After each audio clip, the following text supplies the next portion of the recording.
Hello दोस्तों, आज की क्लास शुरू करते हैं। उम्मीद है कि आप सभी लोग त्यौहार मना लिए होंगे। दशहरा, दिवाली एवं छठ हम भी मना ही लिए हैं। आपको आज की क्लास शुभारंभ करते हैं। आर के एन अजय क्लासेस में आप सभी का स्वागत है। मैं आर के सर आपके सामने आज की क्लास प्रारंभ करता हूं और सीडीपी बाल मनोविज्ञान से संबंधित बाल विकास के अंतर्गत आज एक सबसे महत्वपूर्ण टॉपिक को पढ़ेंगे। उम्मीद है कि इस वीडियो को आप शुरू से लेकर अंत तक जरूर देख जाएंगे, क्योंकि यह वीडियो और यह टॉपिक एग्ज़ाम में एक नंबर 100% देने वाला टॉपिक है। मैं आपको उम्मीद ही नहीं, विश्वास दिलाता हूँ और 100% विश्वास दिलाता हूँ कि आज का जो टॉपिक है वह आपके एग्ज़ाम में 100% 1 से 2 नंबर आने की पूरी उम्मीद है। इसी उम्मीद के साथ आज के क्लास का शुभारंभ करते हैं। सबको नमस्ते, प्रणाम, गुड इवनिंग। उम्मीद है कि आप सभी लोग खुश होंगे, मस्त होंगे। चलिए क्लास को प्रारंभ करते हैं। क्लास के टॉपिक से आपको पता चला होगा कि क्या पढ़ना है हमको। अधिगम अक्षमता। अधिगम अक्षमता को अंग्रेजी में बोलते हैं लर्निंग डिसेबिलिटी। अब इसको और किस किस नाम से जानते हैं, पहले इसके नाम के बारे में जानेंगे, फिर इसके बारे में जानने का प्रयास करेंगे। अधिगम अक्षमता को हम अन्य नाम से भी जानते हैं। कुछ जगह पर अधिगम, कुछ जगहों पर या कुछ ऑप्शन या किताबों या पेपर में आपको अधिगम निर्योग्यता लिख के आ सकता है। निर्योग्यता क्या हो जाएगा? अधिगम निर्योग्यता। ठीक, कहीं कहीं पर देखेंगे तो लिख के आता है अधिगम निःशक्तता। अधिगम निःशक्तता। ठीक है, ठीक। उसके बाद ठीक है, अधिगम निर्योग्यता, अधिगम निःशक्तता। ठीक है, अधिगम अक्षमता यहाँ पे है, यही है। बात समझ गई ना? ठीक। एवं अधिगम अयोग्यता, अधिगम अयोग्यता के नाम से जाना जाता है। यह सब इसके अन्य नाम के तरह से हो जाएंगे। यह सीटेट जो आपका 2024 दिसंबर एग्ज़ाम होने वाला है, उसमें नंबर 1 या 2 100% आने वाला टॉपिक है। मोस्ट इम्पॉर्टेंट टॉपिक है। उम्मीद है कि आप लोग इस क्लास को ज़रूर देखेंगे, समझेंगे। ठीक, अब हम आपको ये बताना चाहते हैं कि इसका शाब्दिक अर्थ क्या होता है। पहले हम आपको लिख देते हैं, फिर आपको यहाँ पे समझाने का अन्यथा प्रयास करेंगे। ठीक है, जैसा कि आप सभी को पता है, ठीक है, ठीक, कि सीखने की योग्यता, समझ रहे ना? इसमें हो जाएगा यहाँ पे सिंपल परिभाषा आपको लिखवा देते हैं। सीखने की योग्यता में कमी को दर्शाना या जानना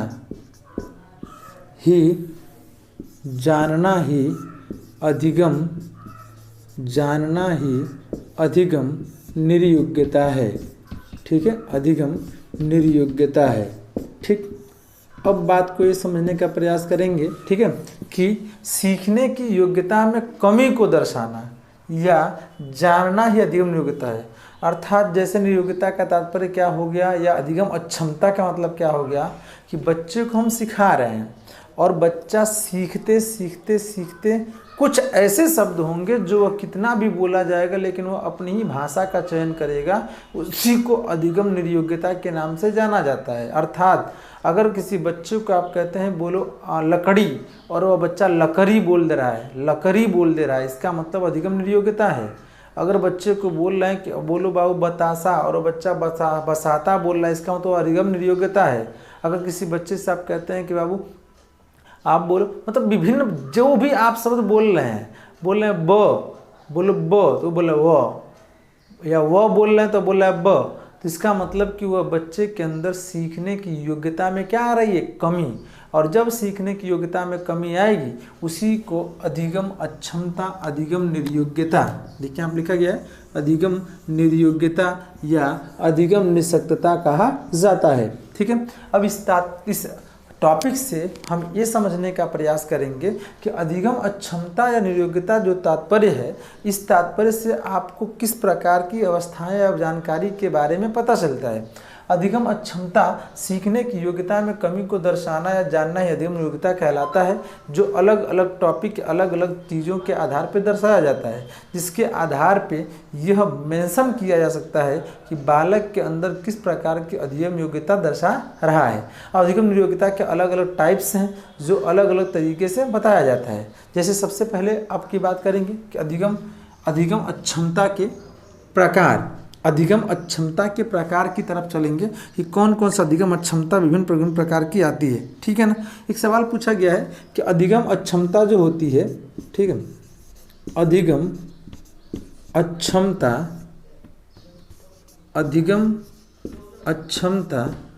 एक अधिगम अक्षमता एक चर का होता है वेरिएबल, चर का होता है वेरिएबल। ठीक है, ठीक, अधिगम अक्षमता एक चर अवस्था है, चर अवस्था है। अब समझेंगे चर अवस्था का तात्पर्य क्या होगा। चर का मतलब होता है कि देखिए जो होता, दो चीज़ें होती हैं, एक वेरिएबल, एक होता है नॉन वेरिएबल। एक वेरिएबल का मतलब कि जो समय के अनुसार बदल जाए उसे चर कहेंगे, और जो न बदले उसे अचर, जो नहीं बदलेगा उसे क्या बोलेंगे, अचर कहेंगे। अर्थात अगर किसी बच्चे को अधिगम अक्षमता हो गई, अर्थात वह सा को वाज पढ़ देता है, इसका मतलब कि कुछ समय बाद सा को जो वाज बच्चा पढ़ रहा है वह समय के अनुसार क्या करेगा, वो छोड़ देगा, बदल देगा, सही बोलने लगेगा, यही कहलाता है चर। अर्थात वैल्यू क्या हो रही है, एक्सटेंड हो रही है, बदल रही है। अर्थात अगर किसी बच्चे को शुरू में आपने डी बोला और बच्चा क्या समझ रहा है, बी, या इसी के अलावा और क्या हो सकता है, आप बच्चे को बी बोल रहे हैं और बच्चा डी समझ रहा है, दोनों रिवर्स हो सकता है। तो ऐसा नहीं कि समय हमेशा या डी का बी बोलेगा, बी का डी बोलेगा, ऐसा बिल्कुल भी नहीं है। यहाँ लिखा गया देखिए वेरिएबल चर है, अर्थात अधिगम अक्षमता समय के अनुसार जब योग्यता, उसको सीखने की योग्यता में क्या आ जाती है, देखिए बताइए, कमी। और जैसी कमी आएगी तो बच्चा डी को बी को डी बोलने लगेगा, और जब कमी को सुधार लेंगे, कमी का परिवर्तन होने लगेगा, तो वही कहलाता है क्या, बताइए, उसी को हम चर वेरिएबल अवस्था कहा जाता है, जिसके अलग अलग अधिगम अक्षमता के प्रकार हैं। विभिन्न प्रकार के अधिगम अक्षमता दर्शाई जाती है। अधिगम अक्षमता मुझे उम्मीद है कि आपको समझ में आ गया होगा। ठीक है, क्लियर है, चलिए देखते हैं। ठीक है, जितने लोग भी लाइव क्लास में जुड़े हैं वो सभी लोग चैनल को शेयर ज़रूर करिए, वीडियो को लाइक करिए, और जो लोग चैनल पे नए हैं कृपया सब्सक्राइब ज़रूर कर दीजिएगा, जिससे एवं बेल आइकन दबा दीजिए, जिससे आपको नए वीडियो समय पर मिल सकेंगे। बीच में त्यौहार एवं अन्य परेशानियों की वजह से गैप हुआ है, उसके लिए क्षमा चाहेंगे। उम्मीद है कि आप लगातार वीडियो देखेंगे तो आपको सभी वीडियो जो पिछला छूट जाता है उसको आप देख। जैसे दिन क्लास मान लीजिए नहीं चल पाई तो आप लोग सोचते हैं क्लास आज नहीं चली, नहीं देखेंगे। पिछला वीडियो जो आपको छूटा हुआ है, जो टॉपिक छूटा हुआ है, उस टॉपिक को आप एक बार दोहरा जाएँ देखकर, एवं अन्य जो नया टॉपिक पढ़ना है उसके बारे में भी जरूर एनालिसिस कर लिया करें, यह आपकी स्वयं की जिम्मेदारी दर्शाती है। ठीक है, सबसे पहला अधिगम अक्षमता की तरफ चलेंगे। सबसे पहला अधिगम अक्षमता क्या है, ठीक है ना। सबसे पहला अधिगम अक्षमता आपकी है डिसलेक्सिया, डिसलेक्सिया। ठीक है, डिसलेक्सिया क्या है इसको समझने का प्रयास करेंगे। यह बहुत ही समझिए कि मोस्ट इम्पॉर्टेंट टॉपिक है, पॉइंट है। डिसलेक्सिया क्या होता है सिर्फ एक लाइन में समझिएगा, ठीक है, कि इसमें दोनों आ जाएगा। अगर आ जाएगा पढ़ने व लिखने, दोनों आ सकता है, पढ़ने व लिखने की, पढ़ने व लिखने संबंधित कठिनाई, पढ़ने व लिखने संबंधित कठिनाई, अगर कोई बच्चा पढ़ने व लिखने में कोई कठिनाई दर्शाता है तो ऐसे बालक को डिस्लेक्सिया का अधिगम अक्षमता कहा गया है। क्या कहा गया? डिस्लेक्सिया, पढ़ने व लिखने। जैसे बताए थे आपको, जैसे उदाहरण के तौर पे आप यह कह सकते हैं, अगर बच्चे को लिखा गया है कहीं पे सा, तो बच्चा उसको वाच पढ़ता है, यह डिस्लेक्सिया कहलाएगा। लिखा गया है डी और उसको पढ़ लेता है बी, इसका मतलब कि वह क्या है? डिस्लेक्सिया का शिकार है। अगर किसी बच्चे को कोई प्रतिबिंब दिखाया जाता है, जैसे देखिए उल्टा लिखा है, जैसे मान लीजिए बच्चा लिखा क और आपने लिखा यह क और बच्चा उसको लिखता है ऐसे क उल्टा और कहता है कि मैं लिख लिया हूँ, यह भी एक प्रकार का डिस्लेक्सिया अर्थात उसकी योग्यता में क्या है? कमी दर्शाई जा रही है। ठीक है, इसी को डिस्लेक्सिया कहते हैं। उम्मीद है समझ में आ रहा होगा। अगला आपका है डिसग्राफिया। क्या है? डिसग्राफिया। ठीक है, डिसग्राफिया। डिसग्राफिया के अंतर्गत क्या क्या चीज़ें होती हैं इसको समझ लेते हैं। डिसग्राफिया जो होता है सिर्फ लिखने संबंधित आ जाए। ठीक है, लिखने संबंधित ठीक है, संबंधित कठिनाई या अयोग्यता, लिखने संबंधित कठिनाई या अयोग्यता। ठीक है, लिखने संबंधित कठिनाई या अयोग्यता कहीं दर्शाया जाता है तो उसे डिसग्राफिया कहेंगे। अब इसका उदाहरण जैसे देख लेंगे, जैसे का तात्पर्य क्या है? ठीक, देखिए अब यहाँ पे कहीं से देखिए, सा बच्चा पढ़ तो रहा है लेकिन सा को वाज पढ़ा और लिखा तो वह हो जाएगा डिस्लेक्सिया। और जो ऐसा बच्चा हो जैसे लिखा हो, मान लीजिए कहीं पर लिखा हो बताशा, बात समझ गई ना, और बोल भी वह लिखे तो सही बताशा, लेकिन उसका उच्चारण जो करे, ठीक है, लिखने की बात करेंगे। ठीक है, लिखने की तात्पर्य जैसे मान लीजिए कि बच्चे के सामने लिखा गया है बताशा, बोला गया बताशा, बोल पा रहा है सही, लेकिन वह बताशा जो लिख रहा है वह लिख दे रहा है व ता और बड़ा वाला श, बताशा। ठीक, देखिए लिखा गया है बताशा और पहले बोला क्या गया? बताशा। अब बच्चा लिख क्या रहा है? बताशा। इसका मतलब कि यह क्या है? इसके अंदर डिसग्राफिया है। कहीं ना कहीं लिखने में क्या हो रही है? दिक्कत हो रही है। समझ, जैसे आप वर्तनी संबंधित कोई दिक्कत होती है लिखने में तो वो सिर्फ किस में आ जाएगा? डिसग्राफिया में आ जाएगा। किस में आ जाएगा? डिसग्राफिया में। ठीक है, अन्य की बात कर लेंगे। अन्य कौन कौन से उसमें आते हैं आपको? डिसग्राफिया के बाद आता है डिसकैलकुलिया। कौन सा आता है? डिसकैलकुलिया, कैलकुलिया। ठीक है, यह बहुत ही आसान है पढ़ने का। ठीक है, बहुत ही आसान। डिसकैलकुलिया जो होता है गणितीय संबंधित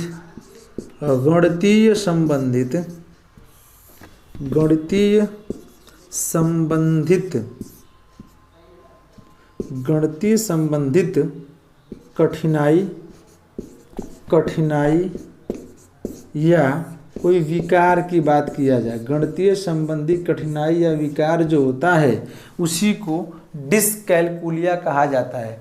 इसको क्लियर ना समझ में आए, डिसकैलकुलिया का तात्पर्य कैलकुलेटर, कैलकुलिया अर्थात कैलकुलेटर समझेंगे तो आपको आसानी समझ में आ जाएगा। डिसकैलकुलिया अर्थात गणितीय संबंधी कठिनाई या विकार जो होता है उसे डिसकैलकुलिया के नाम से जानते हैं। अर्थात जैसे कोई उदाहरण के तौर पे आपको यहाँ समझा देते हैं। जैसे मान लीजिए बच्चे को बोला जाता है 6, ठीक, पढ़ ले रहा है लेकिन लिखते समय वो क्या लिख दे रहा है? 9। ठीक है, तो इसका मतलब कि कहीं ना कहीं बच्चे को डिसकैलकुलिया का क्या है? शिकार है। कभी कभी देखेंगे बच्चे को घटाना, जोड़ पहले खूब प्रयास किया जाता है और जब घटाना भी जाता है तब भी उसको जोड़ देता है। घटाना कभी क्या कर देता है? जोड़ देता है। अर्थात वह डिसकैलकुलिया का शिकार है, अयोग्यता है, अधिगम निर्योग्यता है, अधिगम अक्षमता का शिकार हुआ है।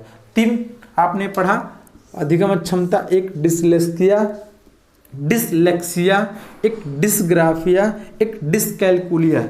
बहुत ही इम्पोर्टेंट पॉइंट है। आप छोड़ेंगे इसका मतलब कि सी टेट में, चाहे वह हिंदी हो, भाषा संबंधित पेपर में हो, चाहे सीटीपी में हो, आप 1 नंबर 2 नंबर जरूर छोड़ रहे हैं। इसका मतलब कि इसे छोड़ना ही नहीं है और इसे पढ़ना ही नहीं, एकदम रट जाना है, इसे एकदम कंठस्थ ध्यान देना है। इस वीडियो को 1 बार नहीं, कम से कम 2 बार 3 बार देख जाइएगा, जिससे आपको कोई दिक्कत नहीं हो। ठीक है। डिसलेक्सिया पढ़ने और लिखने संबंधी कठिनाई, डिस्ग्राफिया लिखने संबंधित, ठीक है, लिखने संबंधित, ठीक है, देख लीजिए, बना लीजिएगा, लिखने संबंधित कठिनाई अयोग्यता दर्शाता है। डिसकैलकुलिया गणितीय संबंधित कठिनाई दर्शाता है। 6 को 9, जोड़ को घटाना, घटाना को जोड़ समझ लेता है, यही कहलाता है डिसलेक्सिया, अधिगम अक्षमता कहलाता है। और भी टॉपिक है, इसको अगर समझ में आ गया होगा तो आगे चलें। उम्मीद है कि आप सभी लोगों को ये टॉपिक समझ में आ रहा होगा। ठीक है, चलिए आगे चलते हैं। ठीक, बता रहे हैं आपको ये टॉपिक बहुत ही इम्पोर्टेंट है, जो आपकी परीक्षा में के दृष्टिकोण से वो पेपर में आपको लगातार ये प्रश्न बनते रहते हैं। उम्मीद है कि आप सभी लोग इस टॉपिक को देखने का प्रयत्न करेंगे, जानने का प्रयत्न करेंगे एवं वीडियो को देखना प्रारंभ करेंगे तो शुरू से लेकर अंत जरूर देखिएगा। आगे टॉपिक में हम चलते हैं। आगे टॉपिक की तरफ चलें तो अगला जो टॉपिक है, अगला जो अधिगम अक्षमता विकार है, उसका नाम की तरफ चलेंगे तो वह आपका है डिसमॉर्फिया। बात समझ गए ना, डिसमॉर्फिया, डिसमॉर्फिया।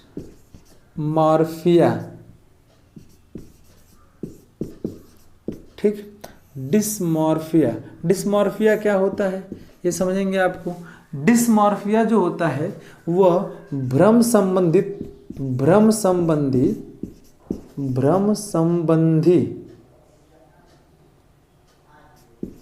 ठीक है, भ्रम संबंधित विकार या स्थिति, भ्रम संबंधित विकार या स्थिति को, ठीक है, भ्रम संबंधित विकार या स्थिति को डिसमॉर्फिया कहते हैं। किसी बच्चे को भ्रम हो गया है, किसी बात से, किसी टॉपिक से, किसी बात से क्या होता है, भ्रम हो गया है। ठीक, जैसे उदाहरण की तरफ की बात करेंगे, जैसे उदाहरण की अगर बात किया जाएगा, ठीक है ना, रस्सी को देखकर, ठीक है, रस्सी को देखकर, ठीक है, देखकर सांप समझना, रस्सी को देखकर सांप समझना। अगर कोई बच्चा रस्सी को देखता है और सांप समझ जाता है, इसका मतलब कि वो डिसमॉर्फिया का शिकार है। किसका? डिसमॉर्फिया का शिकार हो जाता है। ठीक है ना, यह होता है डिसमॉर्फिया। ठीक है, इसके बाद से अगला आपका आता है, ठीक, हाँ, डिस्फेजिया, डिस्फेजिया, डिस्फेजिया। ठीक है, डिस्फेजिया अगर लिख के आपको आता है तो यह कौन से विकार में गिना जाता है? ठीक है, डिस्फेजिया बोलने संबंधी विकार में। ठीक है, कौन से? बोलने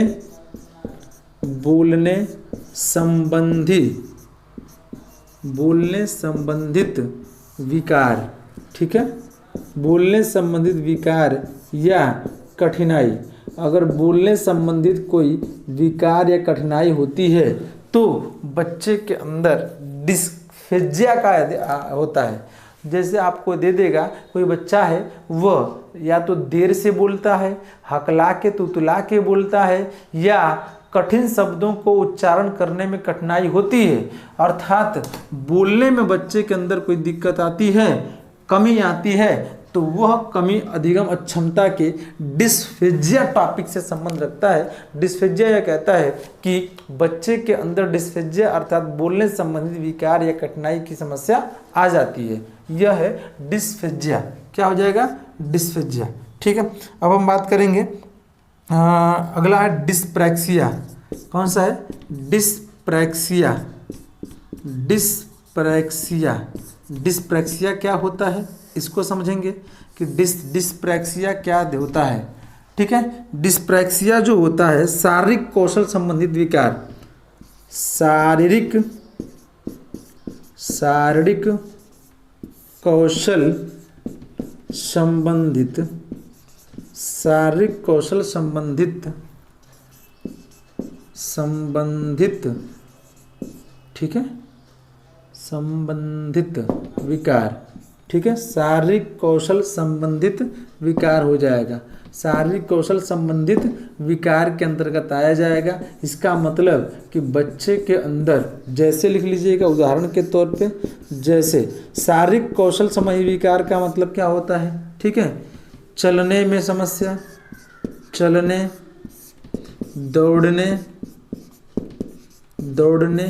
दौड़ने का तात्पर्य एक तरीके से स्फूर्ति है, ठीक है, ठीक, में कमी, अगर ऐसा कहीं ना कहीं कोई कमी नज़र आती है बालक या बच्चे के अंदर तो उसी को डिस्प्रैक्सिया कहा जाता है। अर्थात डिस्प्रैक्सिया एक प्रकार का ऐसा अधिगम अक्षमता विकार है जो यह दर्शाता है कि शारीरिक कौशल संबंधी विकार, शारीरिक कौशल अर्थात फिजिकल स्किल में कोई ना कोई कमी है। फिजिकल स्किल में कमी होना यह दर्शाता है कि अधिगम अक्षमता के अंतर्गत डिस्प्रैक्सिया संबंधित विकार उसके अंतर्गत हो गया है। अर्थात डिस्प्रैक्सिया शारीरिक कौशल संबंधी विकार को दर्शाता है, ठीक है। अगले की तरफ चलेंगे हम, डिस्थीमिया, ठीक है, डिस्थीमिया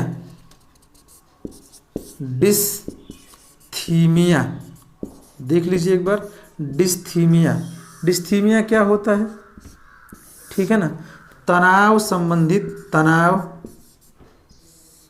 ठीक है, तनाव संबंधित समस्या, ठीक है।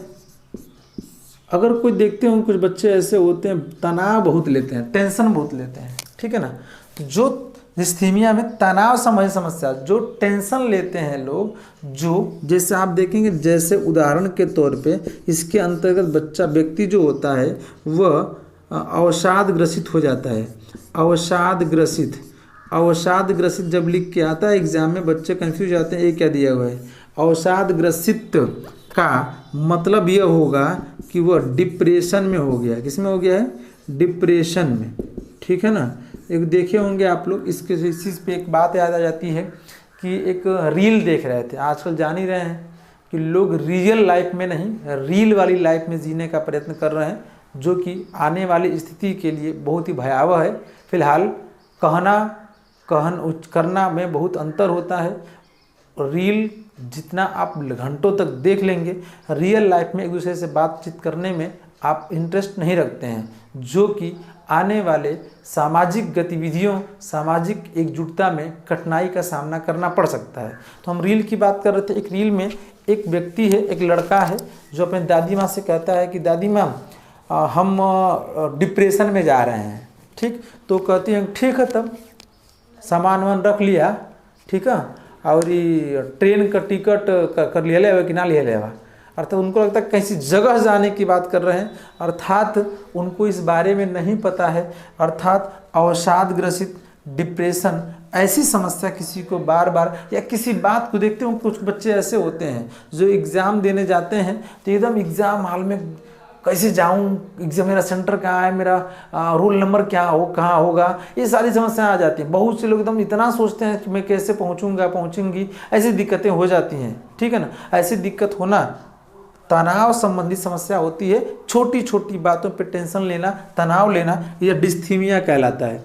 अर्थात डिस्मॉर्फिया भ्रम संबंधी विकार, डिस्फेजिया बोलने संबंधित विकार, डिस्प्रैक्सिया शारीरिक कौशल संबंधित विकार एवं डिस्थीमिया तनाव संबंधित समस्या विकार के अंतर्गत आता है, जो बालक या व्यक्ति के अंदर तनाव हो सकता है, ठीक है।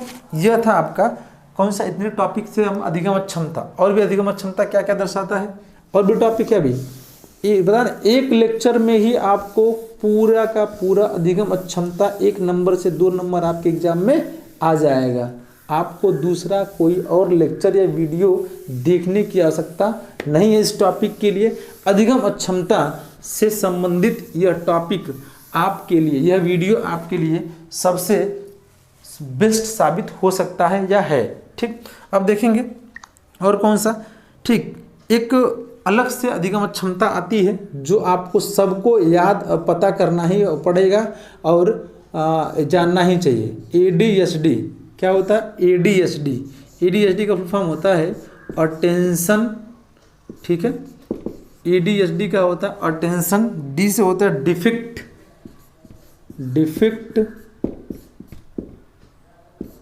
Attention deficit, hyper active disorder, hyper active disorder, ठीक है, हाइपर एक्टिव डिसऑर्डर। अब समझेंगे ADHD क्या होता है, इसकी हिंदी जानेंगे तो और आपको ज़्यादा समझ में आ जाएगा, ठीक है। यह हो जाएगा आपका ध्यान अति सक्रियता, ध्यान अति सक्रियता संबंधित विकार, संबंधित विकार, ठीक है। ध्यान अति सक्रियता संबंधित विकार, इसके अंतर्गत क्या होता है, ठीक है। इसका अर्थ क्या होता है? इस प्रकार का बालक, इस प्रकार का बालक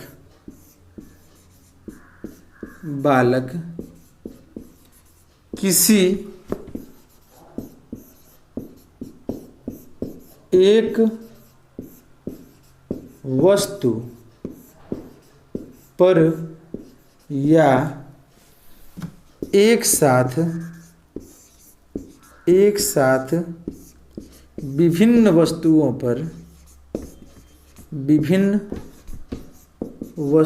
पर ध्यान केंद्रित नहीं कर पाता है, ध्यान केंद्रित नहीं कर पाता है, ठीक है, ध्यान केंद्रित नहीं कर पाता है, तो यही समझिए कहलाता है ADHD, attention deficit hyper active disorder. अर्थात बच्चा, उसके अंदर ध्यान की क्या आ जाती है? कमी। क्या आ जाती है? कमी, ठीक है। देखेंगे यहाँ पे जो लिखा है ना, ध्यान अति सक्रियता संबंधित विकार, यह ध्यान देना अति सक्रियता यह दर्शाता है कि इस प्रकार का जो बालक होता है किसी एक वस्तु या एक साथ विभिन्न वस्तुओं पर ध्यान केंद्रित नहीं कर पाता है। वो बालक जो होता है वह हमेशा चंचल रहेगा, परेशान रहेगा। आप कोई बात पूछेंगे, बेटा यहाँ आओ, आपका नाम क्या है, तो वह बच्चा हो आपका तुरंत नाम नहीं बताएगा, आपसे अजनबी, एकदम बिल्कुल अजनबियों जैसा व्यवहार करेगा। और जैसे ही आप थोड़ा सा दूर जाएंगे, चाहे अकेले छोड़ेंगे, तो अकेले अपना नाम बताएगा, लेकिन स्वयं आप कहेंगे कि कोई शब्द सुना दो, कोई लेटर बढ़ा दो, कोई आप, तो वह बच्चा कभी ऐसा नहीं करेगा। अकेले खेलने का प्रयत्न करेगा, समूह में नहीं खेलेगा, माता पिता की बातों को तुरंत एक्शन में नहीं लेता है, इसलिए कि वो बातों का एक्टिव रहता है, अति सक्रियता रहता है, ध्यान में अति सक्रियता पाई जाती है, कमी पाई जाती है। और यह कमी दर्शाता है ADHD विकार, जिसे अधिगम अक्षमता के नाम से जाना जाता है। अर्थात बालक जो होता है, चाहे वह किसी एक वस्तु पर हो या चाहे एक साथ कई वस्तुओं पर, देखिए यहाँ पे ध्यान केंद्रित नहीं कर पाता है।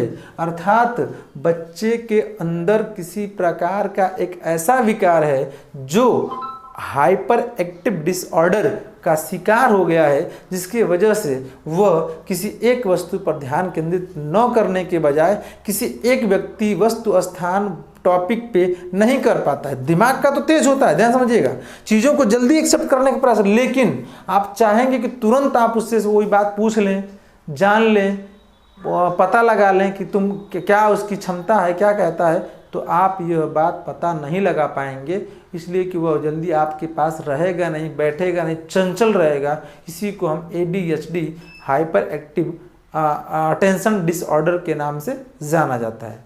बात समझ गई? उम्मीद है कि आपको ये टॉपिक समझ में आ रहा होगा और बहुत ही मोस्ट इंपॉर्टेंट है, एग्जाम में अक्सर पूछे जाते हैं, ठीक है। अब देखेंगे अगले विकार के अंतर्गत क्या होता है, अगला विकार क्या कहलाता है, ठीक है।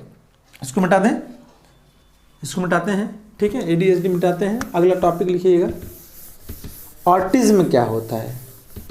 उसी को अंग्रेजी में ऑटिज्म को ही हम हिंदी में स्वलीनता कहते हैं। एक सवाल एकदम श्योर है, मैं आपको बता दूं सी टेट के परीक्षा में जो यह टॉपिक आपको अभी लिखने जा रहे हैं हम, हिंदी में बोलते हैं स्वलीनता, स्वलीनता, अंग्रेजी में बोलते हैं ऑटिज्म।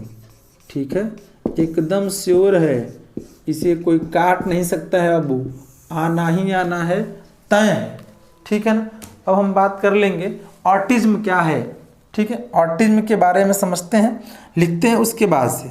ऑटिज्म का शाब्दिक अर्थ होता है एक तरीके से दोहराव। ऑटिज्म का अर्थ क्या होता है एक तरीके से, बताइए, दोहराव। ठीक, दोहराव किसका होता है एक बार लिख लेते हैं, उसके बाद समझते हैं। ठीक है ना। किसी बालक द्वारा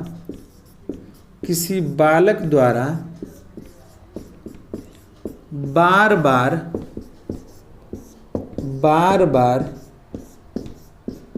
एक ही प्रकार के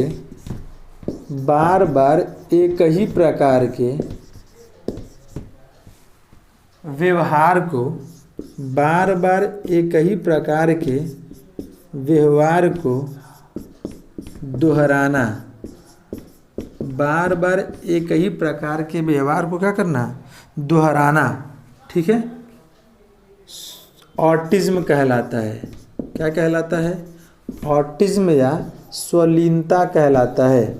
बार बार एक ही प्रकार के व्यवहार को दोहराना स्वलीनता कहलाता है। ठीक है, स्वलीनता कहलाता है। ठीक है ना, स्वलीनता कहलाता है। नोट कर जाइएगा, मैं आपको बता रहा हूँ, बहुत ही मोस्ट इम्पॉर्टेंट टॉपिक है, नोट कर जाइएगा आप लोग।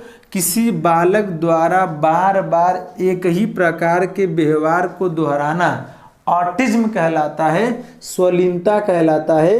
अर्थात यह आपके सी टेट के परीक्षा में श्योर है कि आता है और आएगा ही आएगा। नहीं CDP में आया तो आपके किसी भाषा में आएगा, लेकिन वो आता है, स्वलीनता इसे कहते हैं। बात समझ गई ना। ठीक, इसमें एक बात करेंगे कि यह जो होता है, यह व्यवहार दिव्यांगता सामाजिक संचार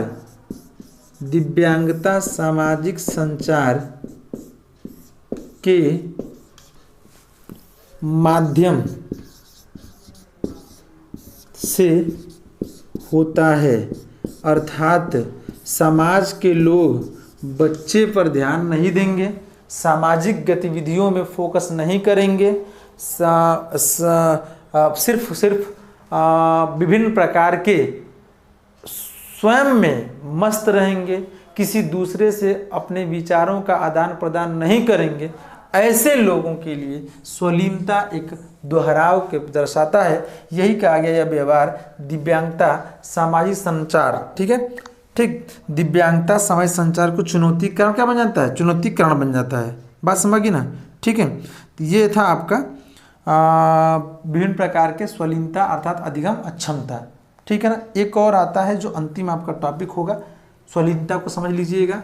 ठीक, दोहराव, सिंपल, किसी बच्चे का, बालक द्वारा किसी एक ही प्रकार के व्यवहार को, एक ही प्रकार के शब्द को, एक ही प्रकार के कार्य को बार बार दोहराना, ये क्या कहलाता है, स्वलीनता या ऑटिज्म के नाम से जाना जाता है। ठीक है ना, ऑटिज्म के नाम से जाना, एक तरीके से कह लीजिए स्वलीनता नाम कहाँ से आया, अपने आप में ही लीन रहना, अपने ही आप किसी कार्य को दोहराना करना, यह सब कहलाता है कौन सा, ऑटिज्म कहलाता है। ठीक है, चलिए अगला और अंतिम टॉपिक अधिगम अक्षमता का आप लेंगे।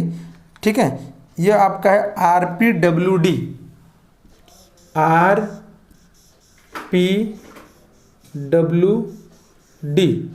ठीक है, RPWD फुल फॉर्म क्या है, इस पर हम ध्यान देंगे।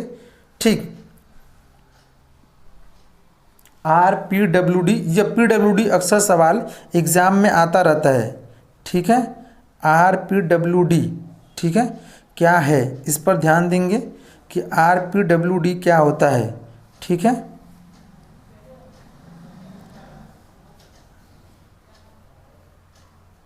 ठीक,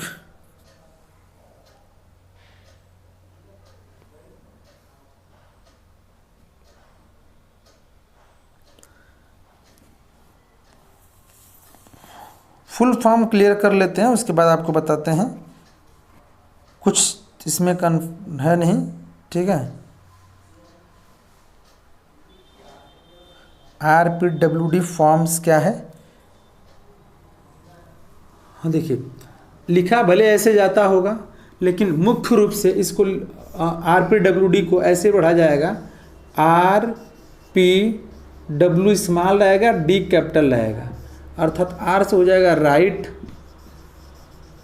राइट, ठीक है ना, ऑफ पर्सन, VW से हो जाएगा विद, D से होगा डिसेबिलिटी, ठीक है, ठीक। इसी को हम डिसेबिलिटी के नाम से जानते हैं, ठीक है, जिसका अर्थ होता है विकलांग व्यक्तियों का अधिकार। इसका है अर्थ विकलांग या इसी को क्या बोलते हैं, दिव्यांग व्यक्तियों, पर्सन्स कर लीजिएगा, व्यक्तियों के अधिकार, ठीक है, अधिकार, ठीक। यह अधिनियम पारित हुआ था, अधिनियम, ठीक है। इस अधिनियम का नाम ही रखा गया था, ठीक है, अधिनियम का नाम था दिव्यांगजन अधिकार अधिनियम, दिव्यांगजन अधिकार अधिनियम, दिव्यांगजन अधिकार अधिनियम 2016, ठीक है ना। हाँ देखिए, इसमें क्या है, इसमें कि RPWD right to persons with disability, ये फुल फॉर्म है। PWD का फुल फॉर्म एग्जाम में आ चुका है, पर्सन विथ डिसेबिलिटी आता है, ठीक है।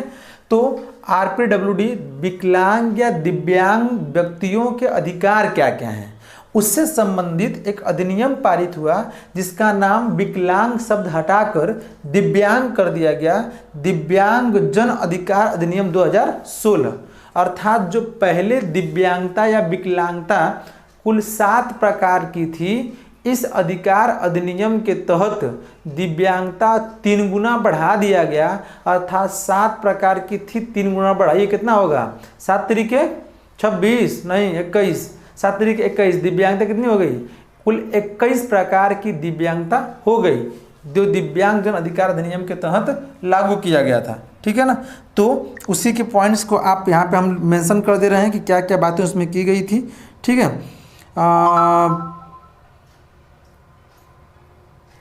ठीक, इसमें सबसे पहले इसमें प्रथम अधिकार क्या बता दिया गया था, दिव्यांगता 7 प्रकार के बजाय ठीक है, बजाय 21 प्रकार की होगी, 21 प्रकार की होगी, ठीक है। यह आपका केंद्र सरकार, किसने बदला है, केंद्र सरकार द्वारा यह नियम लाया गया था, केंद्र सरकार द्वारा अधिनियम पारित, केंद्र सरकार द्वारा यह अधिनियम पारित कर दिया गया कि 2016 के बाद किसी व्यक्ति को विकलांग नहीं बोलेंगे आप, दिव्यांग बोलेंगे। और दूसरा, दिव्यांगता जो 7 प्रकार की थी, वह 7 प्रकार की जो दिव्यांगता थी उसको बढ़ाकर, ठीक है, 7 प्रकार को बढ़ाकर कितना कर दिया गया, 21 प्रकार की कर दिया गई, जो यह अधिनियम पारित किया गया था। बात समझिए ना, 21 प्रकार का कर दिया गया था। अब बात करेंगे कि इसके अंतर्गत क्या क्या बातें मेंशन की गई थी, ठीक है ना। सुझाई गई युक्तियाँ, इसमें युक्तियाँ की बात कर लेंगे। युक्ति, कौन कौन सी युक्तियाँ सुझाई गई थी, कौन कौन से नियम इसमें लाए गए थे, उस पर बात कर लेते हैं। युक्तियाँ कुल कितनी थी, 3। सबसे पहला, दूसरा और तीसरे युक्तियों की बात कर लेंगे। पहला युक्ति क्या था, ठीक है, समानता और गैर भेदभाव, समानता एवं गैर भेदभाव, ठीक है, भेदभाव अर्थात सबको समान समझा जाए और गैर भेदभाव किसी के प्रति न किया जाए, सबको अपनापन और समान व्यवहार किया जाना चाहिए। बात समझी, ठीक। 5 वर्ष तक प्रत्येक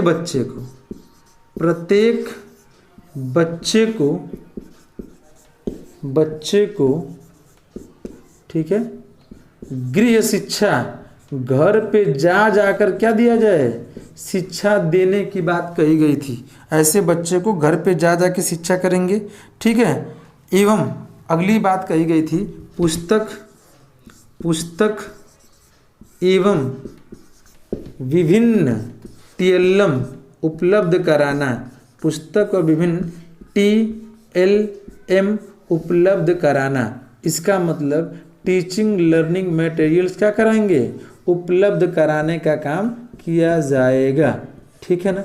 यह है आपका युक्तियाँ समानता और गैर भेदभाव, 5 वर्ष तक प्रत्येक बच्चे को गृह शिक्षा, पुस्तक एवं विभिन्न TLM उपलब्ध कराना। ये पूरी बात अधिगम अक्षमता में RPWD के अंतर्गत आता है, जिसको आप फुल फॉर्म सहित सन अधिनियम भी याद जरूर कर लीजिएगा। यह क्लास आज की जो थी वह थी अधिगम अक्षमता पे आधारित, जो CTET के से संबंधित ही नहीं बल्कि विभिन्न CTET की परीक्षाओं में जो कोई भी हो पेपर, उसमें आने वाले, ठीक है, प्रश्न बहुत ही इम्पोर्टेंट था। उम्मीद है कि आज की क्लास आपको समझ आया होगा।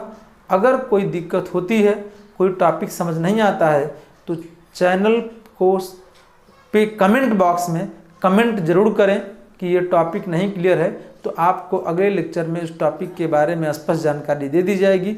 उम्मीद है कि आप सभी लोग इस वीडियो को खूब पसंद करेंगे एवं अपने दोस्तों मित्रों को शेयर करेंगे एवं CTET की परीक्षा में बेहतर अंक प्रदान करने के लिए इस वीडियो को शुरू से लेकर अंत तक जरूर देखेंगे। आज की क्लास में इतना ही। धन्यवाद। खुश रहिए, मस्त रहिए।